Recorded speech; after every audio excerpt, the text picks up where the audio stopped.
Yo, yo, yo, you mother fathers. Disrespect to 99. Back with another gameplay video.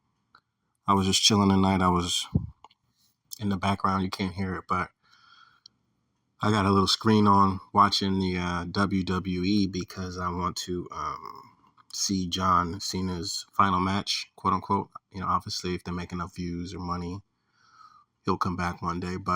And I'm not a big wrestling guy anymore. Like, obviously, I used to like it when I was a kid, but not so much. But as we say goodbye to one GOAT, I thought, shit, I'm fucking the GOAT at this 2K thing.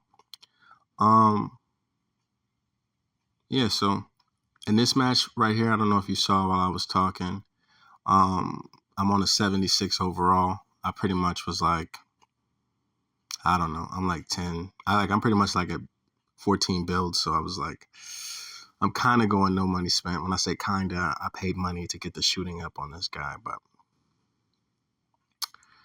that's about it. So the other team, they had pretty much 3 over 90 builds and like two low overalls or whatever. But the guy I'm guarding is a 96 overall. I have my shooting up and I have like a 99 block and maybe a 70 defense. I'm not sure what the stats were, but I don't have anything on my physical attributes. So obviously I knew I was playing at a handicap, and at a certain point it's like, yeah, you can try to go no money spent. Like theoretically you could make 15 builds.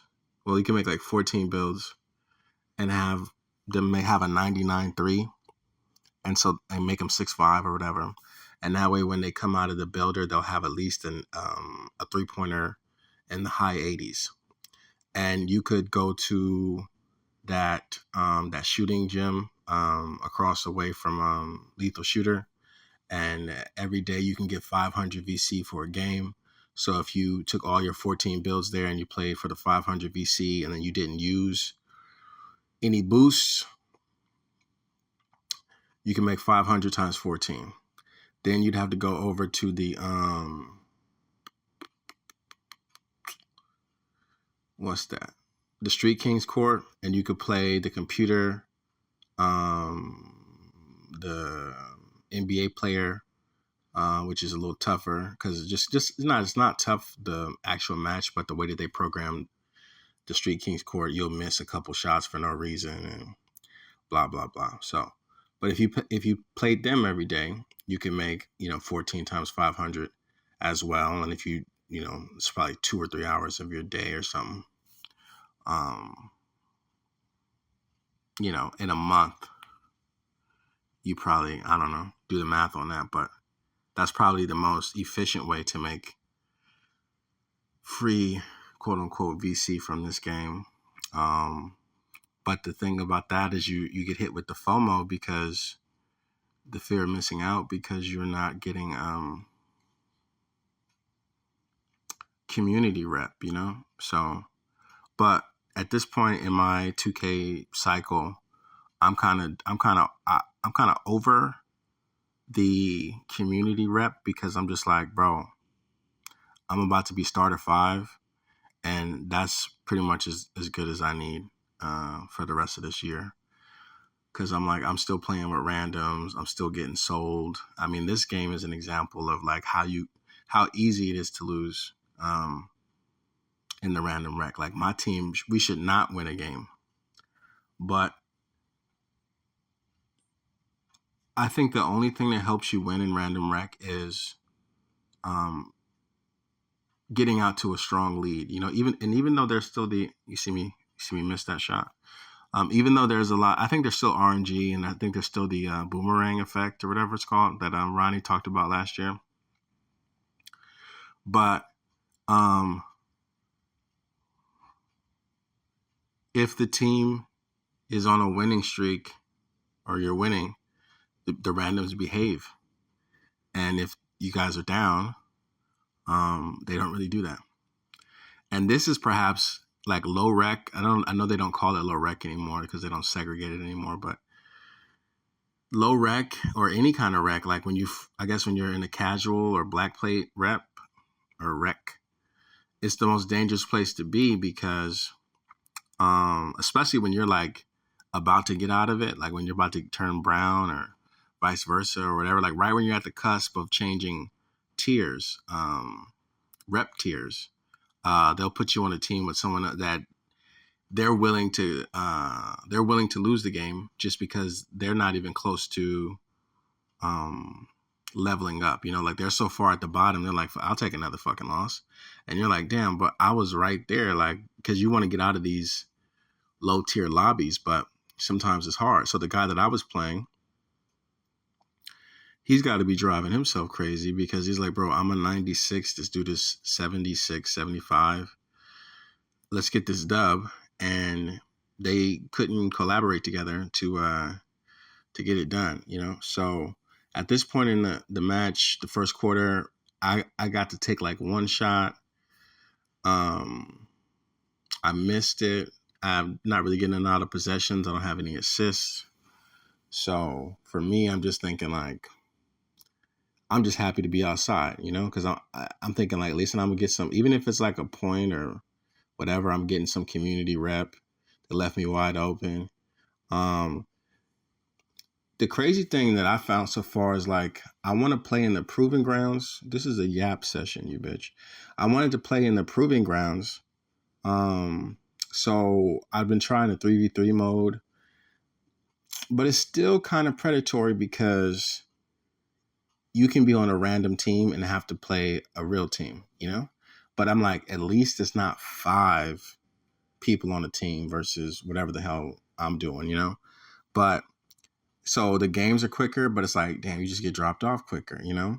There's a lot of cheese, there's a lot of dribbling cheese that they do and whatever. So it's like, you pretty much to play in the, you don't have to, but to play in the proving grounds in the 3v3, it's almost best to just come in there like with the 99 still, even though still don't really matter.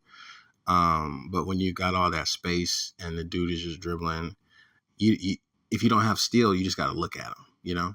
And I'll take the foul, but I rather be able to poke the ball or poke him, because at that point it's like a weird mini game that they're sucking you into because they want to dribble, dribble, dribble, dribble, ooh, bloop, bloop, bloop, and then they don't get tired. They can explode to the rim if you cut off the three, you know. So it's like to alleviate that, you know, I think that would be my solution for the 3v3 modes, just to have a you know, a high steal or a higher steal than I do on my builds. But and then sometimes you can try to play at the 3 to maybe help your team win in the random side of proving ground 3v3. But even if you're a shooting center and the 2 guards can't guard the guards, or the 2 guards know each other and they're playing buddy ball, you can still catch an L in there. So, but I kind of wish that the shooting isn't as difficult as they make it seem. Like pretty much you will miss 1 or 2 in the proving grounds. But I kind of wish that that difficulty was out here in the random rec, just because my competitive e-game nature, it makes me feel like, yeah, it's cool. Like I'm killing it in rec, but I want the accolades of doing it on the hardest difficulty, not like the rec sliders, because the rec sliders are just chill, bro. You know, and so it's like you can look good in the rec. Everybody looks good in the rec. But in the proving grounds, if you're looking good, you feel a little more boost because you're like the settings are tuned and whatnot and whatnot. So, but for the most part, you know, it is what it is. I've been to the proving grounds by myself. I put the ball in the basket, and I pretty much, you know, know that if I was on a squad or a team, I could go in there and get some dubs. But for the most part, if you're in that mode by yourself, you miss a shot or 2, because that happens. You miss a shot or 2, they're going to try to, like, you're not going to get the ball on time and on target. But on the other side, when they miss, they talking to each other, they're friends. is two for $1, and that can help them win. So I don't know. I've written to Mike Wang and LD2K a whole bunch. They don't really tweet me back, but maybe one day they'll put some respect on my name. So if there's any, I guess at this point, if you are a fan of the quasi movie reviews that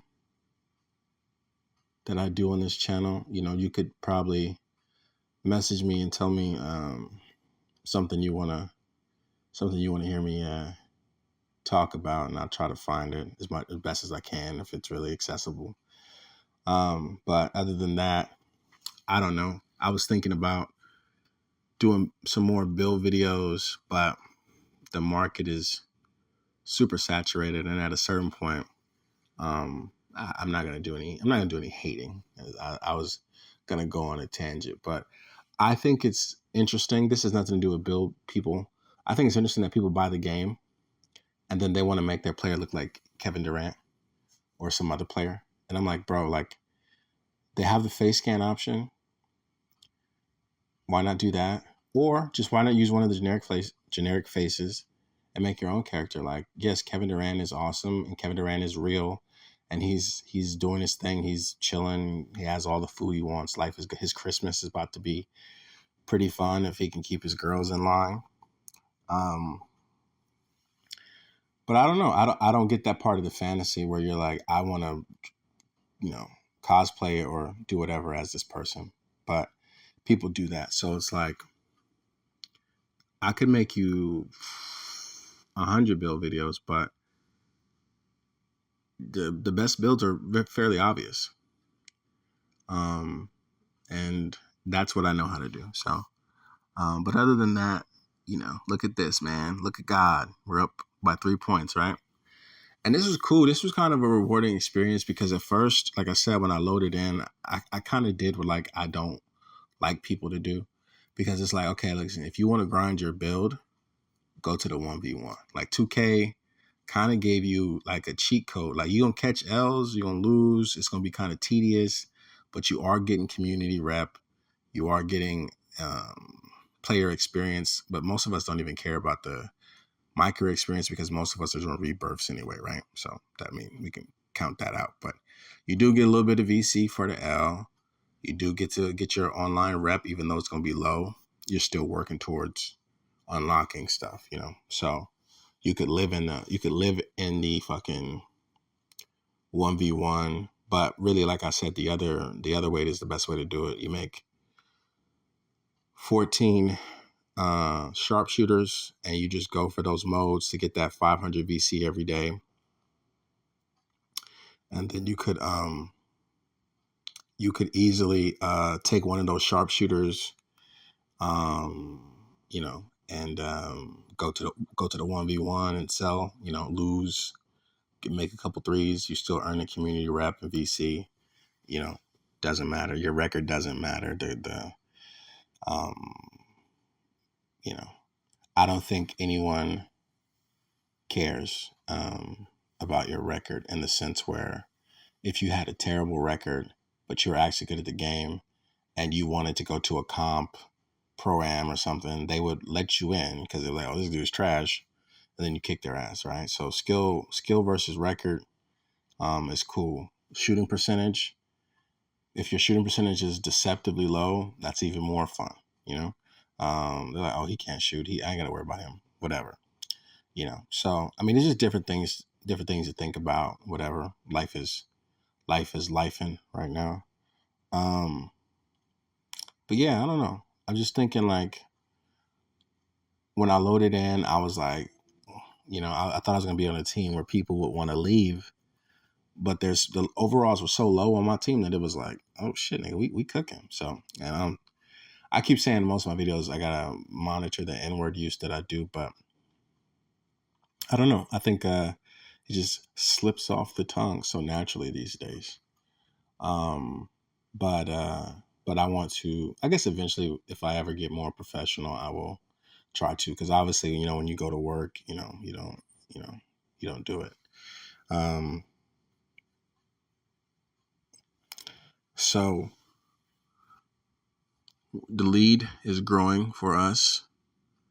I'm just doing my thing. I like to wear the green shoes kind of because to me it's like, not only is it like a 2K thing, a lot of people wear green shoes, but I like the green shoes because you can see like my TV is not 4K or no shit like that. And I don't know what kind of TV other people have or what kind of visuals. My fantasy, bro, my fantasy is like to set aside like $8,000 one day.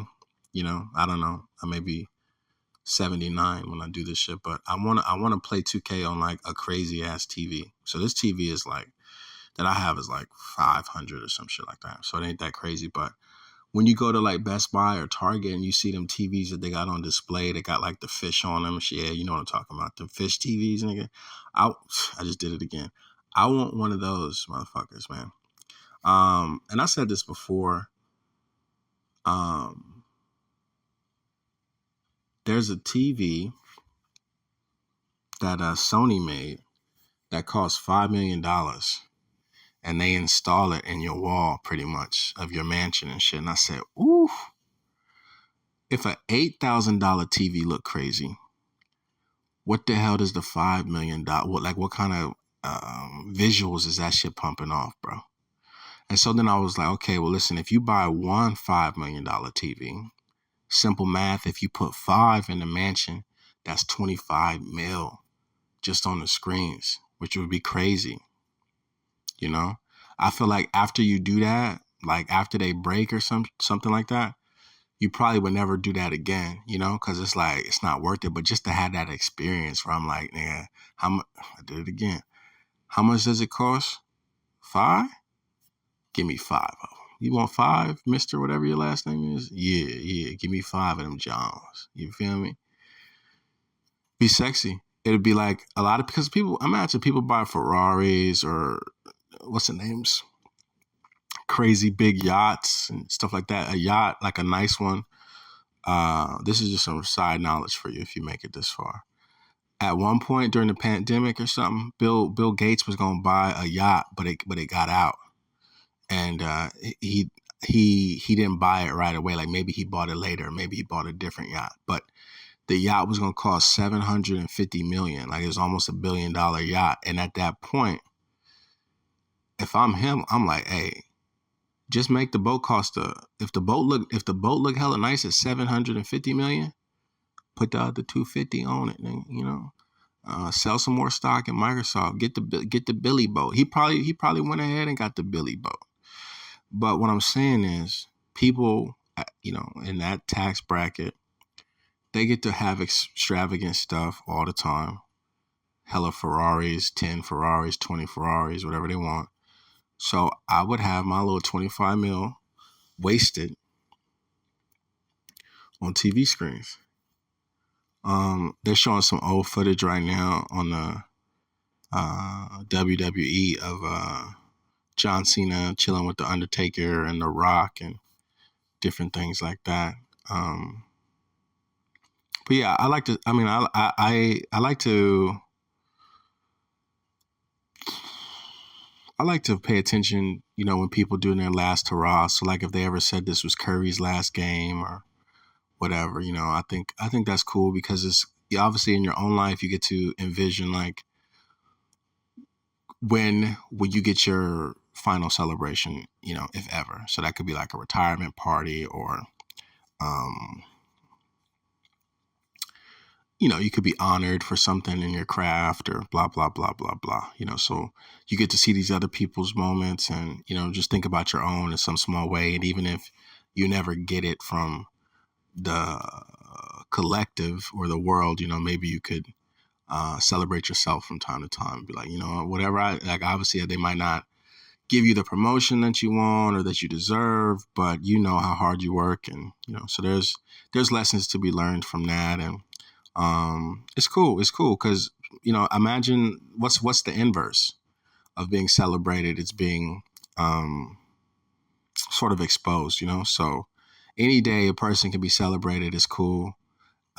Contrasting, they come out and saying, "Oh, there's a scandal. Somebody was sleeping with 12 women in a brothel or whatever. He had hella cocaine on him or something or whatever." So, but those are just slight perspectives that